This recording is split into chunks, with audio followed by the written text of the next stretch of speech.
B-52 escorts. It was a linebacker, one.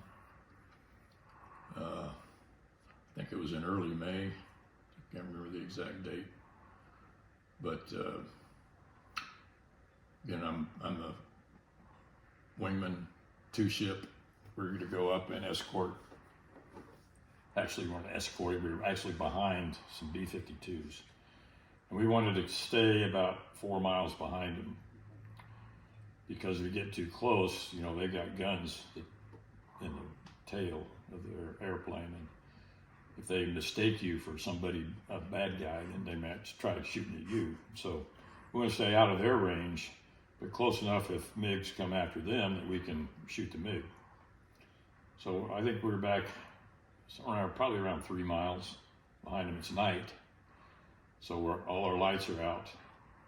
And I'm flying, again, formation off the element lead, and my backseater, he's using his radar trying to pick up all the targets. And we get up close to Hanoi, and all you see is just SAM after SAM, you know, coming up. And they're just shooting the SAMs ballistically. So it's all they are is just a bullet, because the B-52s had jamming, and so they're jamming the crap out of their radar, so they can't track the missile to the target. So they're just using them like bullets. But I mean, I don't know how many. There must have been 30 or 40 SAMs up in the air. They're so easy to see because it's nighttime. You know, it's after midnight. You can see the plume forever. And it was just, you know, a big light show until the B-52s dropped their bombs and turned around and come. You know, we just kind of followed them out. Once we got back over the Gulf, we head back down to Da Nang and do single ship landings. It's about, I don't know, 2 o'clock in the morning, something like that. We touched down, and they said that like 15 minutes before, Da Nang had a rocket attack, which is, you know, pretty typical, especially at night. Da Nang's nickname was Rocket City. Well, they said, we just had a rocket attack about 10 minutes ago.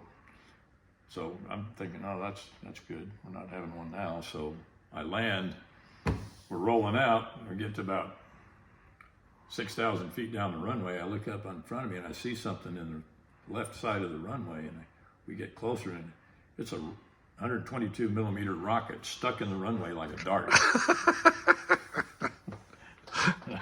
I said, man, I called the tower. I said, you got a rocket here stuck in the runway, you know, at about, and I'm thinking, I don't really want to go by this thing. If it goes off, you know, we could take a hit. But it was slam on the brakes, and I didn't even know if that would have done it. So I just went zooming by that rocket. So do you know how many missions, how much combat time you got in Vietnam? Yeah, it wasn't very much. It was, it's in my records. I got about 50, 55 hours combat time. How much time did you get in the F-4 Phantom? Just at 3,000. Over how many years? 17. And for those of us that aren't... But 7 years of that was in the Guard and Reserves. 10 years in active duty. Those of us that aren't F-4 aficionados, tell us just a little bit about the airplane. What kind of engines, how fast? It had 2 J-79s, Pratt & Whitney J-79s. I should remember how much thrust that is. It's around close to 30,000 pounds of thrust in the afterburner. But in afterburner, you're burning about 4 times whatever your fuel gauge is reading. So it's a lot of fuel burn. Max calibrated on the airspeed is 750. Max Mach, I'm not sure we had a Max Mach, but I think it was like 2.5, I think was the book. I never saw 2.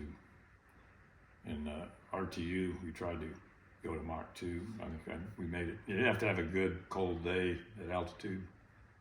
And I was flying in Arizona in the summer, and I think we got to like 1.85 or something like that. But I saw 750 quite a bit,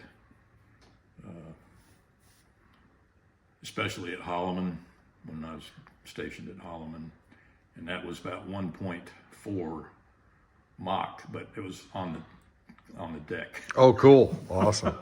Awesome. But that was 750 calibrated. Did you see Smoking.